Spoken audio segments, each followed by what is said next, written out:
नमस्कार, स्वागत है आपका। आप देख रहे हैं आपके साथ मेरी बात और मैं प्रिय रंजन भारती। महाराष्ट्र में बहुमत हासिल करने के बावजूद भारतीय जनता पार्टी की गाड़ी में अभी पेच फंसा हुआ है। लगता है कि देवेंद्र फडणवीस के मुख्यमंत्री बनने में एकनाथ शिंदे का रोड़ा लगातार कुछ दिनों तक और बना रहने वाला है। हालांकि वो निर्णय तो वो भाजपा कर चुकी है कि फडणवीस को ही बनाएंगे, लेकिन रास्ते में पेच, और ये पेच भारतीय जनता पार्टी नेतृत्व को समझ तो आ ही रहा होगा कि कहां फंसा हुआ है। जिस तरह से भारतीय जनता पार्टी नेतृत्व ने बहुमत हासिल करने के लिए, जब इनके पास बहुमत नहीं था, तब जुगाड़ का प्रबंध किया और वो चतुराई ही गले की हड्डी बन गई है।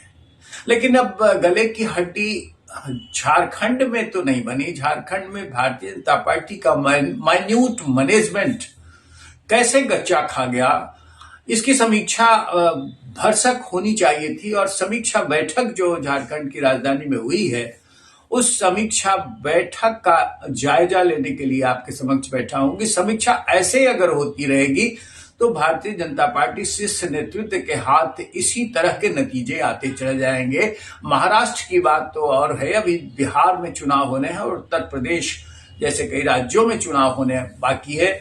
तो इस तरह से माइन्यूट मैनेजमेंट और उसकी समीक्षा अगर भारतीय जनता पार्टी करती रही तो पता नहीं किस रास्ते इसकी गाड़ी दौड़ेगी।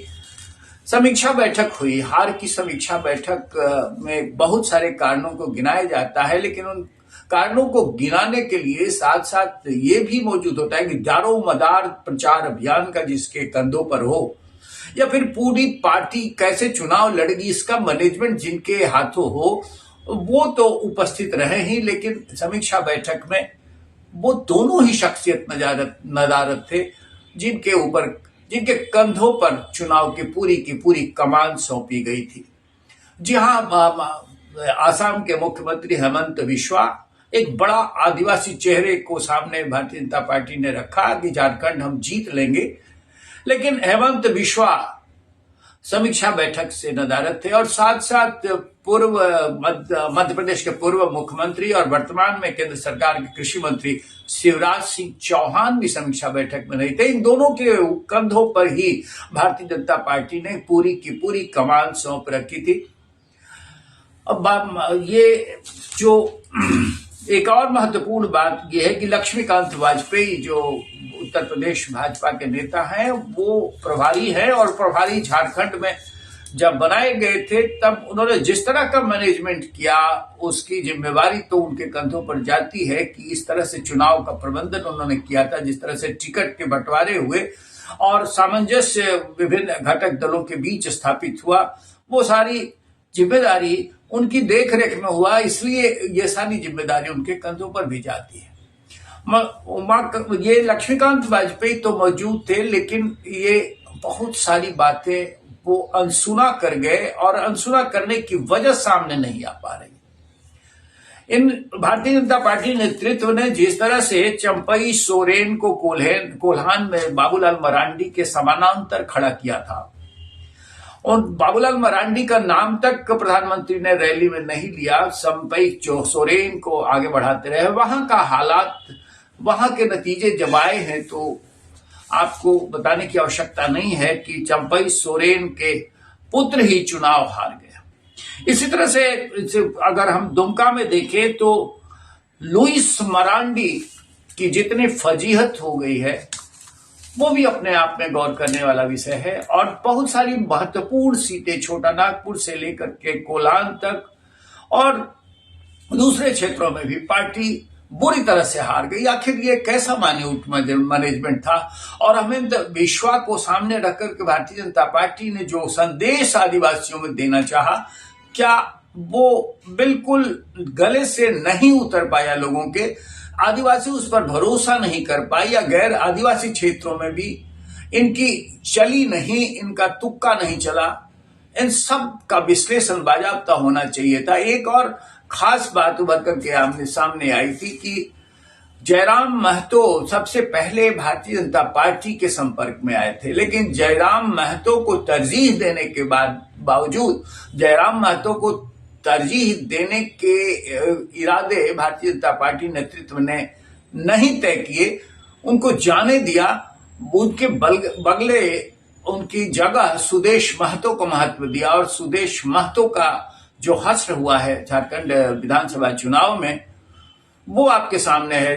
पूरा का पूरा जयराम महतोमय हो गया और सुदेश महतो कहाँ गायब हो गए, उनके वोटों का जादू, उनका समीकरण कहाँ का रह गया, इसका कोई अता पता नहीं है। लेकिन जयराम महतो की जिस तरह आज स्तुति बोल रही है और जिस तरह से वो कैबिनेट मंत्री बनने जा रहा है, उस तरह हिसाब से अगर भारतीय जनता पार्टी थोड़ा सा भी सबक लेती, पहले इन समीकरणों को साधने की कोशिश करती, तो शायद जयराम महतो इनके हाथ से नहीं निकलते और सुदेश महतो के चक्कर में ये फंस करके बुरी तरह से फजीहत नहीं करवाने वाले होते। लेकिन ये होने दिया। और इसकी जिम्मेवारी किसके कंधों पर जाती है? क्या जिन कंधों पर ये जिन दिमाग को ये तय करने के लिए रखा गया, उनको ये बात नहीं सूझ पाई थी, या फिर उन्होंने इन सब से अनजान बने रहना बेहतर समझा? अब कई ये बातें भी निकल के सामने आ रही हैं। ये हालांकि पर्दे के पीछे और दबी जुबान से ये बातें हो रही हैं कि भारतीय जनता पार्टी शीर्ष नेतृत्व ने जिन चेहरों पर भरोसा किया, उनमें बहुत ऐसी कुव्वत नहीं थी, या फिर भारतीय जनता पार्टी को वो आगे बढ़ने नहीं देना चाहते थे, इनकी मंशा साफ नहीं थी। इस तरह के भी सवाल उठाए जा रहे हैं। अब वहां के झारखंड और बिहार के प्रदेश संगठन प्रभारी नागेंद्र जी भी हैं। नागेंद्र जी मुख्यतः प्रभारी, उनकी चली नहीं, उनकी कोई सुनी नहीं गई। जो चला सो फिर 3 तिकड़ी का चला, और इन 3 तिकड़ी में जितनी कामयाबी हासिल करनी चाहिए थी, तनिक भी उसकी तरफ पेंग भी नहीं बढ़ाए। नतीजा जो निकल करके सामने आया है कि भारतीय जनता पार्टी के हाथ लगा हुआ सिक्का बिल्कुल फिसल कर निकल गया। अब एक और भी बात महत्वपूर्ण रूप से आ रही थी कि वो हेमंत सोरेन का जेल जाना आदिवासियों में बदले की भावना का प्रतीक बन गया। आदिवासी ये मन में बिठा कर गिरा गए कि हमारे नेता को प्रधानमंत्री नरेंद्र मोदी की सरकार ने जेल भेज दिया है और इसका बदला लेना चाहिए। इसका बदला भरसक लिया भी है चुनाव में, क्योंकि भारतीय जनता पार्टी जिस तरह से पराजित हुई है, उसके हाथ सिक्का लगने वाला था, लेकिन वो खेत रह गई, वो पीछे रह गई। इसका साफ संकेत निकल के आया कि आदिवासियों ने इनका साथ नहीं दिया, और गैर आदिवासियों ने भी कहीं से साथ दिया होता शायद, तो इनकी दुर्गति इस तरह से नहीं हो पाती। लेकिन इनका विश्लेषण क्या इसी तरह से होना चाहिए? जिस तरह का विश्लेषण हुआ है और जिस तरह की समीक्षा की गई है, क्या इसी से पार्टी सबक लेगी? जैसा कि महाराष्ट्र में अभी हुआ है, जिस तरह से विजय रथ निकला और भाजपा की चतुराई खुद और उसकी चालाकी खुद उनकी ही उलझन बन गई है। भारतीय जनता पार्टी का जिस तरह का मैनेजमेंट झारखंड में रहा है, जिस तरह से वो चुनाव के मैनेजमेंट पे फंस करके पिछड़ गई है, अगर उसकी समीक्षा से कोई सबक नहीं लेगी, उसके माइन्यूट समीक्षा नहीं करेगी, बारीक समीक्षा नहीं करेगी, तो वो फिर किसी नतीजे पर और निष्कर्ष पर नहीं पहुंच पाएगी। और नहीं पहुंचने का हश्र ये होगा कि फिर उससे सबक लेते हुए सुधार नहीं की गुंजाइश कम रहेगी। अब बिहार में जब चुनाव है, बिहार में भारतीय जनता पार्टी गठबंधन में है। गठबंधन में तो झारखंड में भी थी, लेकिन सरकार नहीं थी। बिहार में सरकार है। अब यहां भी अगर उसी तरह का मैनेजमेंट हुआ और इसी तरह के बाहरी नेताओं के कंधों पर सारा दारोमदार दे दिया गया, तो शायद भारतीय जनता पार्टी यहां भी फिसलन भरी राह चल करके वही कर पाएगी जो झारखंड में नतीजे निकल करके सामने आए हैं। महाराष्ट्र के नतीजे से बहुत कुछ साफ हुआ है कि इनको गठबंधन में कम से कम चतुराई और चालाकी से बचने की आवश्यकता है, जो आज एकनाथ शिंदे इनके गले के फांस बनते हुए दिख रहे हैं। उसी तरह से झारखंड में जिस तरह चतुराई से निकलना चाहते थे, और कई तो आरोप ये भी लगे कि खरीद फरोख्त की कोशिश भरसक हुई, टिकटों को बेचा गया। अगर ये सच है, अगर इसमें सच्चाई है, तो भारतीय जनता पार्टी नेतृत्व को अगर इसी तरह परचम लहराने की अपने प्रवाह को जारी रखना चाहती है, तो निश्चित रूप से इन सबसे बचना होगा। और हार की समीक्षा बड़ी बारीक तरीके से ऐसे करनी होगी कि इसका संदेश निकले और संदेश कार्यकर्ताओं तक जाए।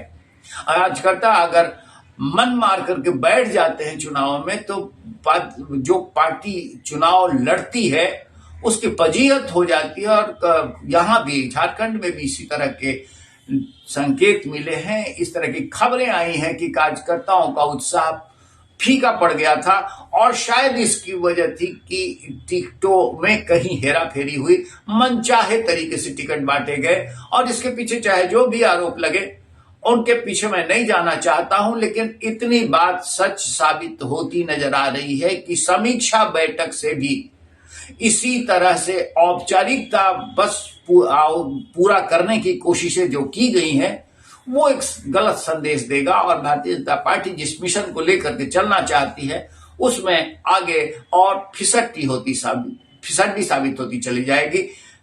देखना महत्वपूर्ण होगा कि बिहार और उसके बाद उत्तर प्रदेश के चुनाव में किस तरह के मैनेजमेंट होते हैं और किस तरह का प्रबंधन होता है चुनावों का। ये खास रूप से अभी आपकी भी और मेरी भी नजरें लगी रहेंगी इस पर। आप हमारे इस विश्लेषण को कैसा समझते हैं और अपनी राय हमें हमेशा भेजते रहते हैं, तो आपसे अपेक्षा करूंगा कि अपनी राय हमारे कमेंट बॉक्स में भेजें और साथ साथ हमारे चैनल को लाइक करें, सब्सक्राइब करें, शेयर करें। अगर सब्सक्राइब नहीं किया होगा तो कर लें और अपने और लोगों को भी उत्साहित करें। मिलते हैं फिर, नमस्कार।